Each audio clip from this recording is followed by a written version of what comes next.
Hi everyone, my name is Mia Magby. And I'm Ashley Steffen, and today we're going to be talking about renewable natural gas opportunities in the Midwest. So over the past couple of years, as you guys are probably well aware, there's been an increase in natural disasters. In 2020 alone, there's been the wildfires in California and in the West, the flooding in the Midwest, the hurricanes on the East Coast, and what I've just highlighted is disasters in the US alone.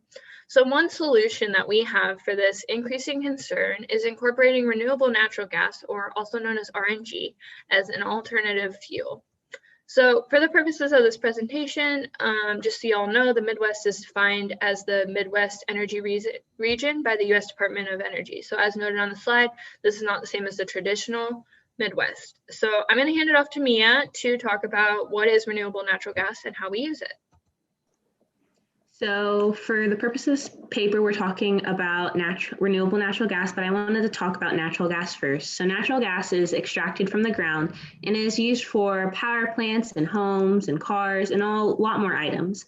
So the primary compound in natural gas, and as well as renewable natural gas, is methane.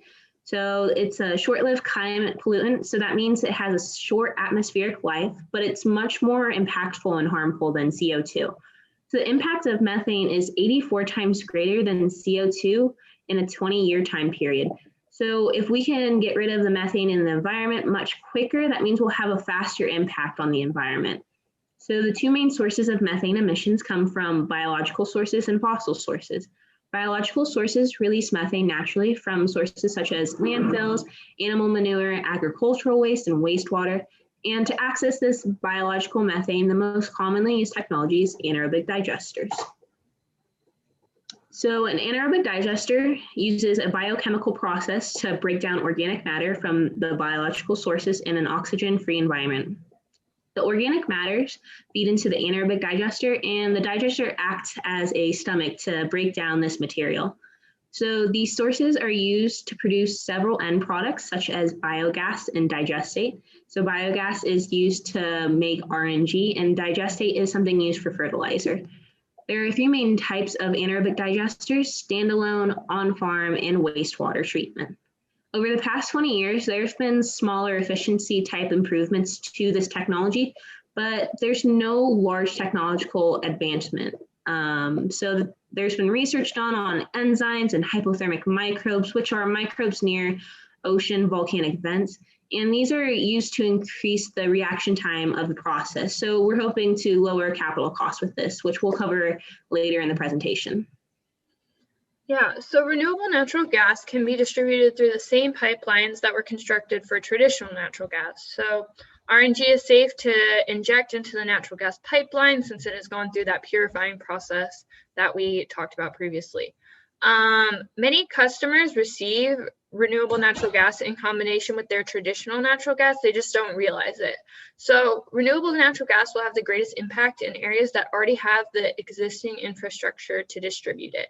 So if you look at this map, the darker colors are states such as Ohio, Indiana, Illinois, Tennessee, and Michigan, and those have high densities of natural gas pipelines and could easily distribute renewable natural gas the same as they are regular natural gas right now.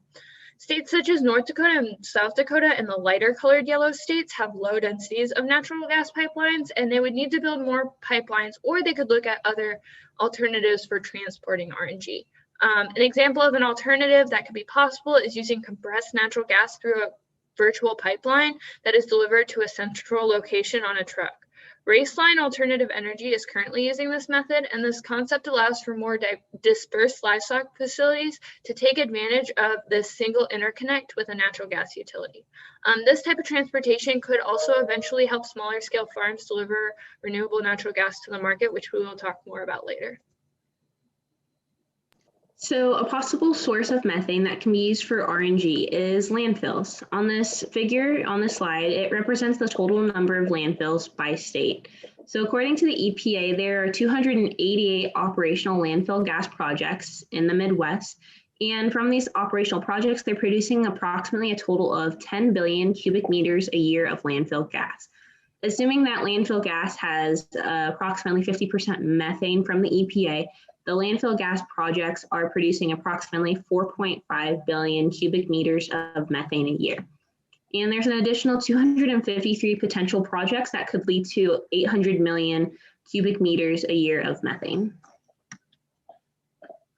So LFG projects, or landfill gas projects, feed into three main types of end uses: power generation, use of medium BTU gas, and RNG, which is also known as high BTU gas. When landfill gas is produced, it goes through a purifying process to remove additional moisture and siloxane to create medium BTU gas. In order to access high BTU gas, as well as known as RNG, additional processing is required to remove additional molecules such as carbon dioxide, nitrogen, and oxygen. The RNG LFG projects make up only about 10% of the total projects within the United States. Landfill waste has to go through a much more in-depth purifying process to remove siloxane, which are harmful to high-cost equipment and the environment as well. Larger cities are working on diverting their organic waste to composting sites such as yard waste or food waste. And instead of using the landfill as the anaerobic digester, they're using compost sites with standalone digesters to process material quicker, with higher biogas yield and fewer contaminants, with a lower methane loss compared to landfill gas. So along with landfills, another source of methane could be from livestock. So the Midwest region has a huge potential for biogas produced from animal manure due to the high number of livestock in the area. Using data from the USDA, the number of hogs, grazing cattle, feeder cattle, dairy cows, sheep, turkeys, and broilers in each state were determined, and they're graphed in this figure. The values are displayed as percentages of the total number of each animal type. So that's the percentage of total in the Midwest. Additionally, the amount of recoverable animal manure in tons per year was calculated also using USDA data. The amount of total recoverable manure is largely related to the number of animals in confinement, the climate, the area of confinement, and methods used to collect the manure. So under the best circumstances, only 90 to 95% of manure can be recovered. Using those two sets of data, the total methane potential of each livestock type was calculated and is shown in the figure on this slide. The total methane potential for all of the livestock is approximately 15 billion meters cubed per year. So the order of methane potential per animal from greatest to least is broilers, which produce the most possible methane in the Midwest, and then hogs, feeder cattle, grazing cattle, dairy cows, and finally turkeys, which produce the least. However, data is based on the number of animals as well as the methane potential per ton. So some animals will be easier and cheaper to use in anaerobic digesters than others, even if they don't create the most methane potential. So ideally, all these sources will eventually be used, and in that case, broilers will be producing the most. However, when starting, farmers should use the easiest and cheapest sources first. Since it's easier to collect and process manure from animals in enclosed areas such as dairy cows, hogs, feeder cattle, and it is also easier to collect manure from animals that produce more of it, such as dairy cows, feeder cattle, it would make the most sense that even though broilers have the most potential, that we start tapping in the potential of dairy cows, feeder cattle, and hogs, and then later look at the broilers and turkeys.